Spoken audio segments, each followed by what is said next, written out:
Hey, welcome back to my channel. It's Live Authentically with Krista. Thank you so much for being here. I just wanted to share some honest thoughts that I had today. If you find value and you want to stay connected, feel free to hit the like button. Comment below if you found value or what resonates with you. Subscribe if you want to stay connected. So does anyone else view their relationship with God like this? Like, what are your experiences? I was sitting here just thinking about like the words omniscience, omnipresence, and omniscience, and then there's omnipotent. And I was just kind of like looking up what those words were representing, like what they meant. Omnipotent just means like all powerful, that God can do anything at any given time or given moment. Omniscience is just all knowing. He knows everything, every detail, every thought, every action, like everything about everyone, all of the time. He knows our past. He knows our present, things that are happening right now.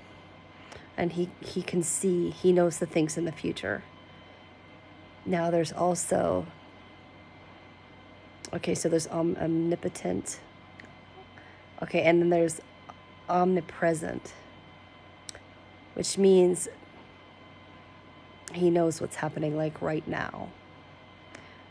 And to me, that's just like, wow. If he's all of these things, and you can consider like how many people are living on this earth, that means if you've got 1,000,000 people that are praying to the Lord, that means that he can hear you, that he can hear 1,000,000 people at one time. He knows what your thoughts are. He knows your actions. He knows all of those things about everyone all of the time. And I find that like mind-boggling. The creator of this world can do that. Like, that's powerful. He's the artist of this world. And like just how big he is, and that he cares about each and every single one of us. I never really took consideration of all of this because I've been the type of Christian woman of faith where I've been kind of like back and forth. I was hot, I was cold, lukewarm throughout my life. I grew up in church. I was baptized as a baby Catholic. I grew up going to church.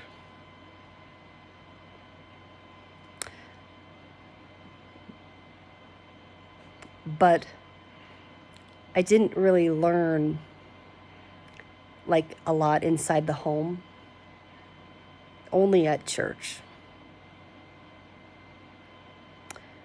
When I was about probably 13, actually I don't exactly remember, but I feel like 13 was around the age where I accepted Jesus as my Savior. But I wasn't really fully walking in it. I was back and forth a lot.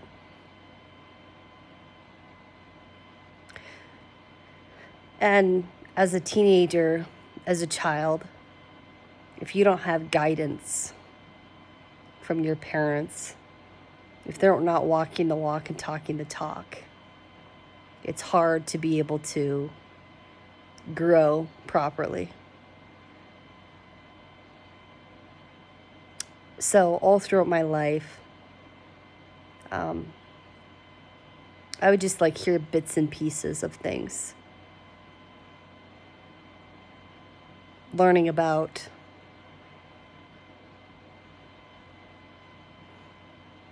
faith through the lives of other people, hearing about miracles inside of my family that happened.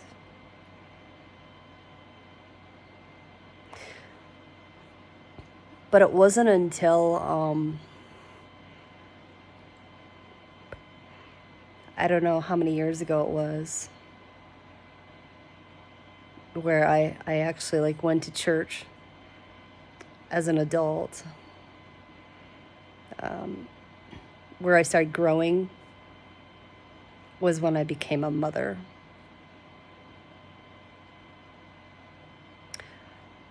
And yeah, I was a Sunday church goer. I read my Bible psalm, but I wasn't serious about my relationship with God. I wasn't serious. I was the type of person that I read a devotional and then I called that good. So I didn't really have a relationship, really. Yeah, I prayed some, but I wasn't committed.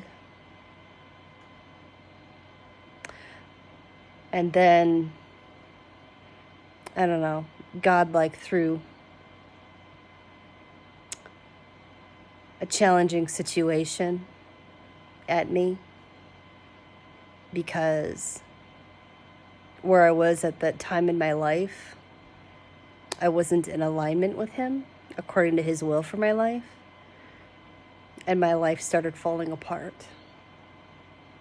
My life started falling apart because He showed me that what I built, I didn't build on Him. I built with my own hands, and I built those things on sand. And because I built those things on sand, according to the book of Matthew, I was a foolish builder. And because I built those things, it crashed, it crumbled, it fell to the ground. And it was such a hard time in my life experiencing those things. There was so much pain that I experienced. And there was a moment in my life where I'm like, I don't want this anymore. I don't want all of this pain. I don't want to experience this kind of life. I want a blessed life, Lord. I want the life that You have for me, Lord. Because I know that if I'm in Your plan, if I'm on Your plan, then I know that I'm going to be more blessed. And I'm going to have more peace. And I'm going to have more rest, if I just said that. So I just came to a place where I was in my living room all by myself, and I rejected my own will. I rejected the things that I thought I was supposed to be a part of. I rejected my plans, and I surrendered, and I just really asked Him. I'm like, Lord, I want Your plan, because I don't like feeling unsettled. I don't like feeling stuck. And I always knew there was something more to my life. I always knew I was supposed to do something. I always knew that there was something more for me. That's how unsettled I was as a person. It took me coming to the complete end of myself. That I was that unsettled in my life. And that's where I turned to the Lord instead of trying to do everything myself. Because I didn't like that feeling of being unsettled, stressed. I didn't like that feeling. So I really just turned to the Lord, and I just asked him, show me your will, show me your plan. What do you want me to do? What do you want me to know? And then I started really saying, I'm like, Lord,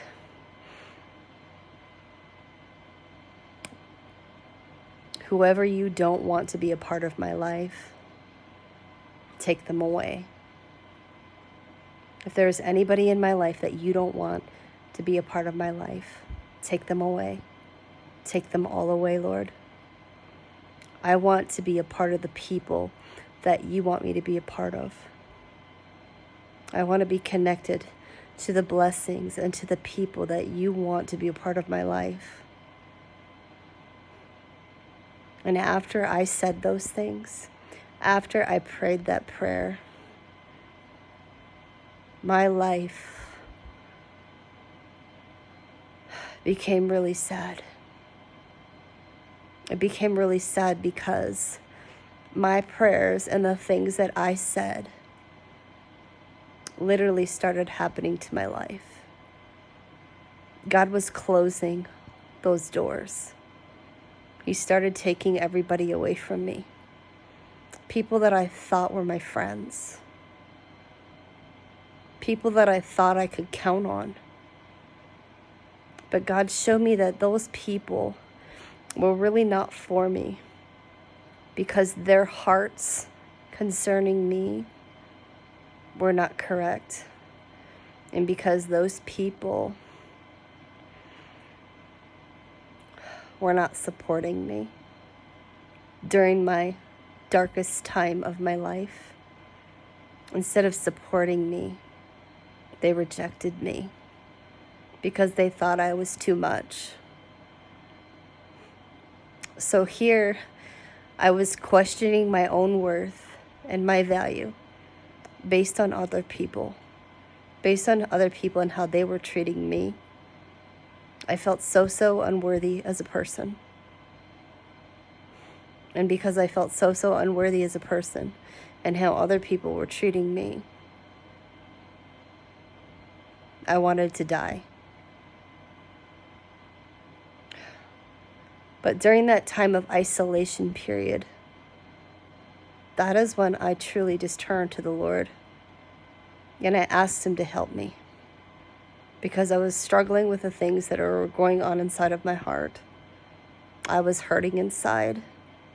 I was bitter. I was angry because of how other people treated me.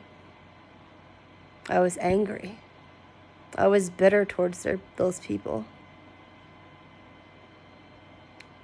But I forgave those people, and I asked the Lord to change my heart concerning those people. I asked the Lord to help me find my worth in him, because here, my whole entire life, I was looking to other people for my worth and my value.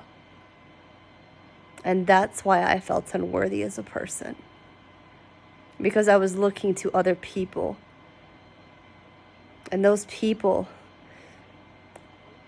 were looking at me in a wrong way. They were perceiving me all the wrong way. Just by people, how they were looking at me, how they were treating me, and for their lack of support.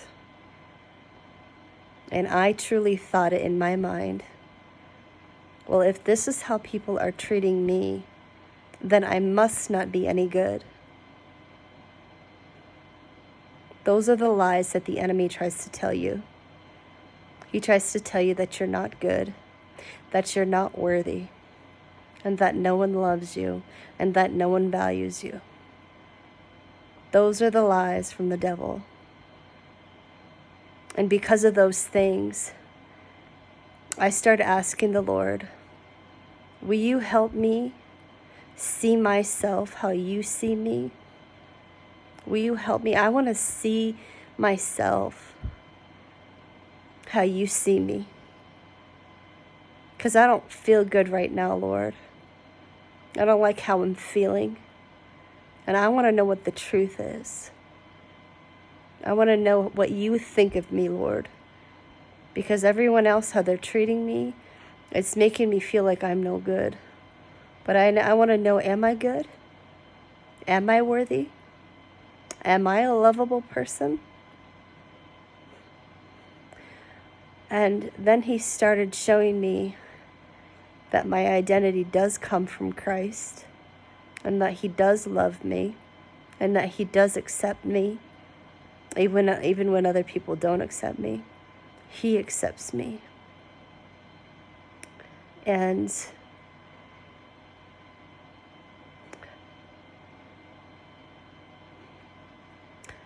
fast forward to today.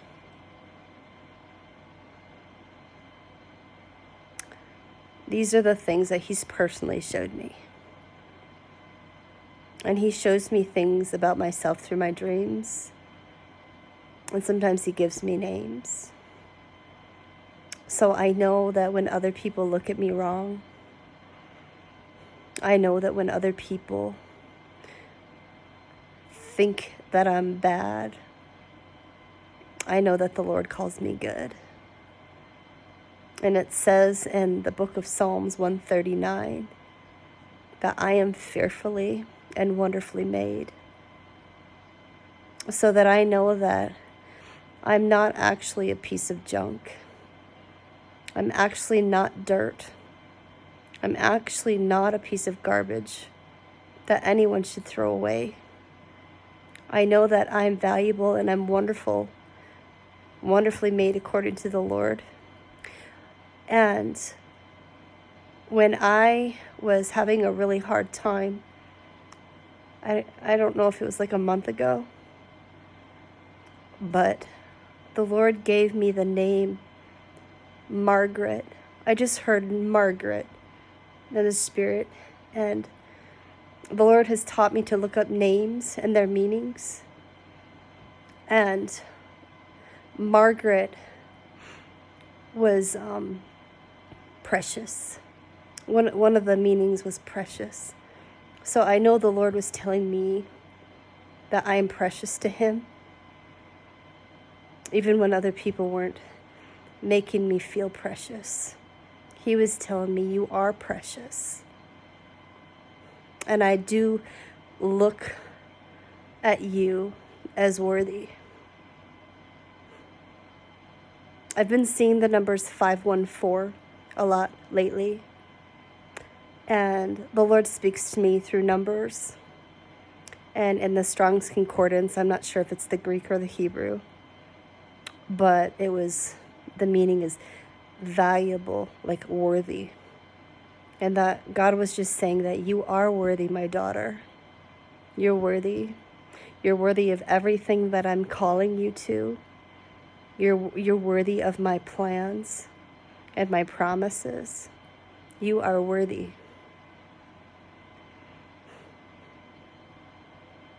And that has really helped me to keep going. So I would just encourage anyone listening to me that God really is omniscient. He's all-knowing. He knows what's going on inside of your heart. He knows the things you're struggling with.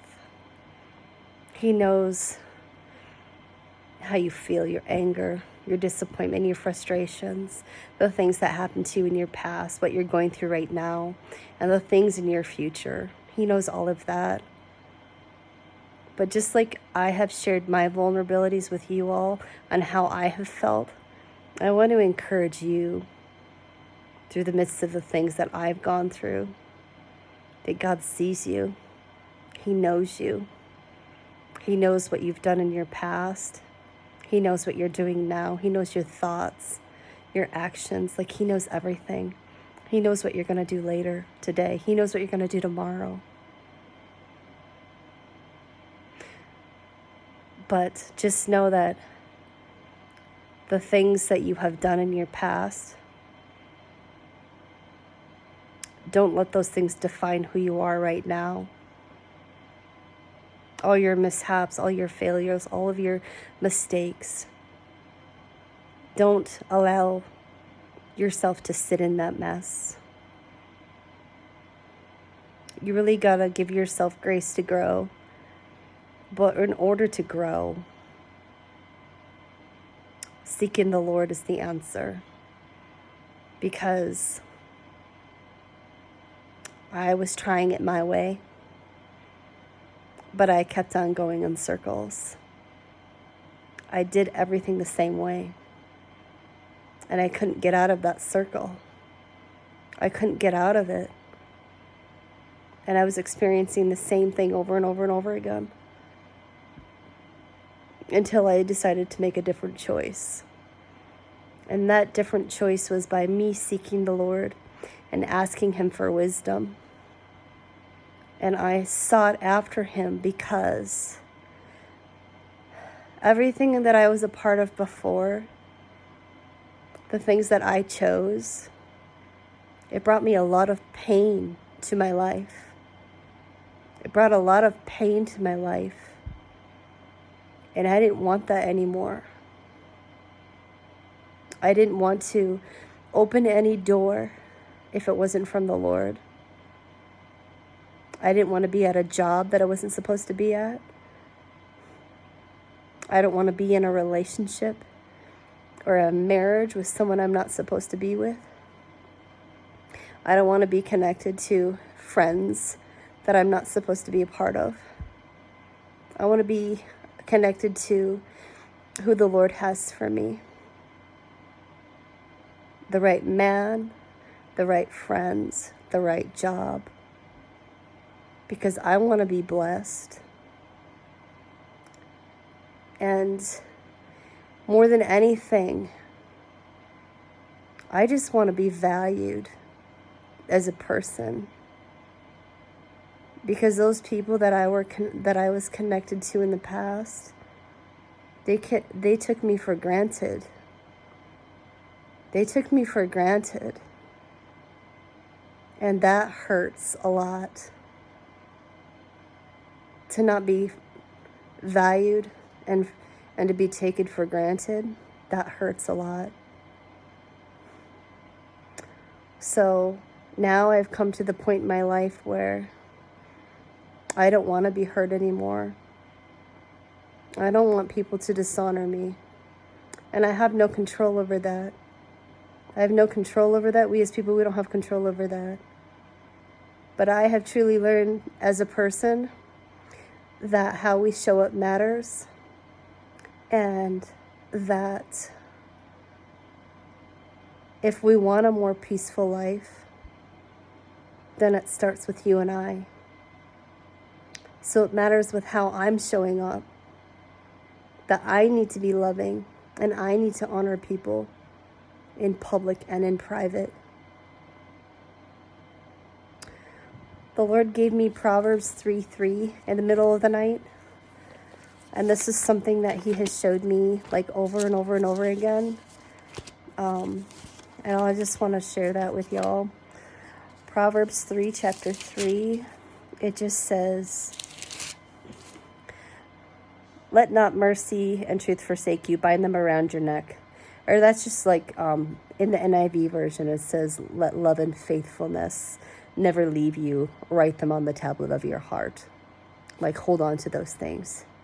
And that's the Lord just saying, love people. Be faithful to the people that the Lord wants you to be a part of. We just gotta love people and be faithful and steward the blessings that we have well. And really take care of the things and the people that God is entrusting us with. We got to be grateful in order to have more. And this is what I have experienced in life, is that I'm blessed and I'm taken care of when I'm seeking the Lord. You know, on Christmas, I had a really, really hard day. I had a really, really hard day. I was hurting a lot. And I was alone. And I had some really dark feelings, really dark thoughts. about not wanting to be around anymore. Like, that's how bad I was feeling. But I just came to the Lord. I was hugging my pillow, and I turned to the Lord. I forgave that person, and then I just asked him, Lord, will you heal my heart? Will you heal my heart? Will you renew my mind? Will you help me to see what's true again? Will you comfort me? And I had other people praying for me too. But slowly, those negative feelings left me. I no longer wanted to die, but I was able to go to bed in peace. That is what the love of Jesus does. That when we turn to him, when we humble ourselves according to James 4:10, when we do that and we just say, you know what, Lord, this is how I'm feeling. I don't feel okay inside. I'm struggling today. I'm angry. I'm frustrated. Lord, I'm giving you this. I'm giving you my messy heart. Please forgive me of the things that I'm going through right now. Forgive me of those words that I said. Forgive me of my action that was not okay. Forgive me of that. But will you change my heart and my mind so that the things inside my heart, my mind, and the things that I'm speaking are more honorable to you? Because I want to show up the right way. I want to honor people and love people. I don't want to hurt anybody. So whatever you're going through today, ask him for help. He's there for you. He just wants you to be vulnerable and just admit that you're struggling. And when you do that and you're saying, Lord, help me, forgive me, cleanse what's going on inside of my heart, help me. I ask that you give me your peace. Help me to see what's true about myself. Help me to see what's true and keep me on the path that you want me to be a part of. Help me with that through your Holy Spirit.